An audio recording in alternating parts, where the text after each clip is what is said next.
ఓం నమః శివాయ. ఓం నమో నారాయణాయ. ఓం శ్రీ స్వర్ణాకర్షణ కాల భైరవాయ నమో నమః. ఓం శ్రీ నరదృష్టి నివారణ కాల భైరవాయ నమో నమః. ఓం కాళకాలాయ విద్మహే కాళాతీతాయ ధీమహి తన్నో శ్రీ స్వర్ణాకర్షణ కాలభైరవ ప్రచోదయాతు.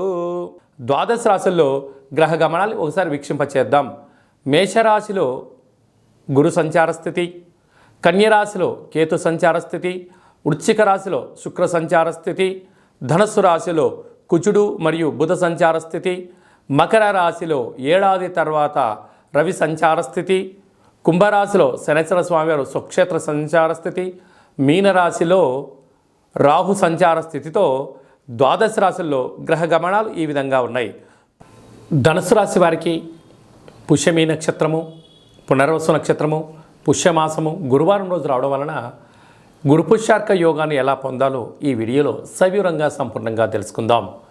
ధనుసు రాశిలో ఏ నక్షత్రాలు వస్తాయనగా మూలా నక్షత్రంలోని 4 పాదాలు, పూర్వాషాఢ నక్షత్రంలో 4 పాదాలు, ఉత్తరాషాఢ నక్షత్రంలోని 1 పాదం కలిపితే ధనుసు రాశి అవ్వడం జరుగుతుంది. చాలామందికి పుట్టినటువంటి కాల సమయంలో డేటా ఆఫ్ బర్త్లో లేనటువంటి కారణం వలన పేరు యొక్క మొదటి అక్షరాన్ని అనుసరిస్తూ ఆ రాశిని తెలుసుకునే ప్రయత్నం అవుతుంది.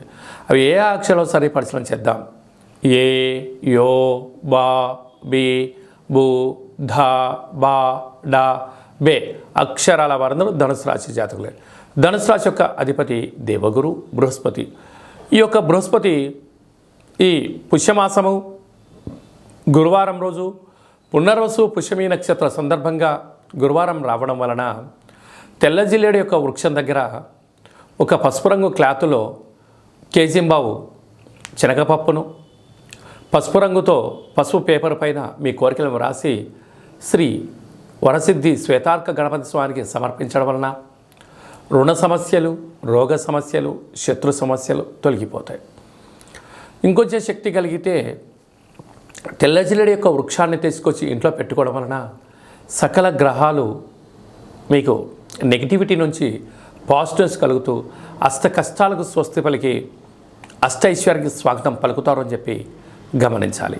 అలా కుదరలేదు, ఈ యొక్క శనగపప్పును క్లాతును బ్రాహ్మణుడికి దానం ఇవ్వడం, లేదా పక్షులకు వేయడం, లేదు శివుడికి రుద్రాభిషేకం చేసి ఈ ధాన్యాన్ని తీసుకుని వెళ్ళి గోమాతకు పెట్టడం వలన సకల దేవత ఆశీస్సులు మీకు నిత్యము శ్రీరామ రక్ష అని చెప్పి గమనించాలి.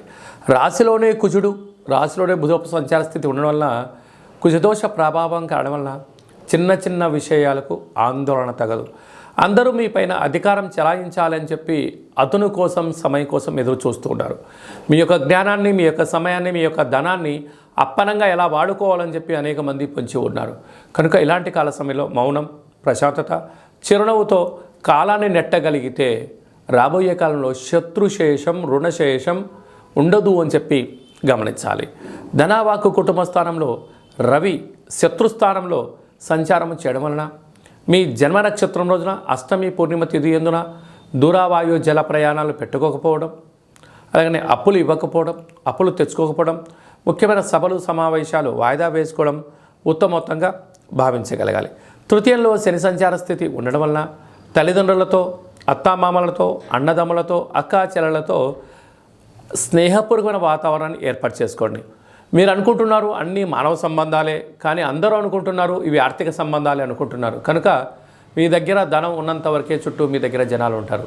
ధనం లేకపోతే అనేక రకాల సమస్యలు పొంచి ఉంటాయి అని చెప్పి తెలుసు. అర్ధాస్తమ రాహు మీ యొక్క ప్రతి కదలికను అనేక మంది గమనిస్తున్నారు. శత్రువులు పొంచి ఉన్నారు, తస్మాత్ జాగ్రత్త. సంతాన స్థానంలో గురు సంచార స్థితి ఉండడం వల్ల మీ తల్లిదండ్రులకు మీరు మీకు కలిగిన సంతానమే స్వల్పమైన మాటల భేదాభిప్రాయం ఉండేటువంటి అవకాశాలు ఉన్నాయి. కనుక మౌనం, ధ్యానం, ఆధ్యాత్మికత చాలా అవసరం అని చెప్పి గుర్తుపెట్టుకోవాలి. సాఫ్ట్వేర్ రంగం వారు, హార్డ్వేర్ రంగం వారు, స్వయం వృత్తులు, జర్నలిస్టులు, యూట్యూబ్, వాట్సాప్, ఫేస్బుక్లు నడిపించేటువంటి వారందరూ లైక్ క్రియేటివ్ రంగాల వారికి చాలా మంచి కాలం ఉందని చెప్పి గమనించాలి.